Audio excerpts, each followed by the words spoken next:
उत्तराखंड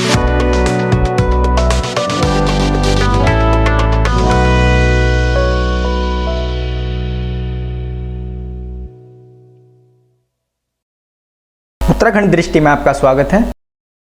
आज का हमारा चर्चा का विषय है कि जब देश को आज़ादी 15 अगस्त 1947 में मिली, लेकिन टिहरी रियासत की जनता को आज़ादी के लिए 2 साल तक इंतजार करना क्यों पड़ा। आइए इस पर चर्चा करते हैं।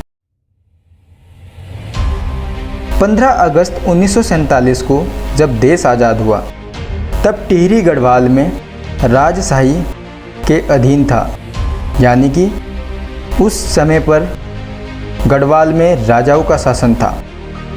वर्ष 1815 में महाराज सुदर्शन शाह ने टिहरी नगर को अपनी राजधानी बनाया। इसके बाद उनके उत्तराधिकारी महाराज प्रताप शाह, कीर्ति शाह, नरेंद्र शाह का शासन चला। 25 अक्टूबर 1946 को महाराजा मानवेंद्र शाह टिहरी रियासत के आखिरी राजा बने। उनके राज्याभिषेक के कुछ समय बाद ही देश आज़ाद हो गया। इसके साथ ही टिहरी में भी रियासत से मुक्ति के लिए संघर्ष तेज हो गया। 16 जनवरी 1948 को टिहरी रियासत के विरुद्ध आवाज़ उठाने वाले क्रांतिकारियों ने राजधानी टिहरी पर कब्जा कर लिया। इसके बाद भारत सरकार ने भी टिहरी रियासत में शांति व्यवस्था के लिए विलय की प्रक्रिया शुरू कर दी और 1 अगस्त 1949 को टिहरी रियासत का भारतीय संघ में विलय कर लिया गया। तत्कालीन संयुक्त प्रांत के प्रमुख गोविंद बल्लभ पंत की उपस्थिति में राजकीय इंटर कॉलेज नरेंद्र नगर के मैदान में विलय के निमित्त कार्यक्रम आयोजित किया गया। इसमें टिहरी रियासत के महाराज मानवेंद्र शाह और अन्य अधिकारियों की उपस्थिति में विलयकरण समझौता हुआ।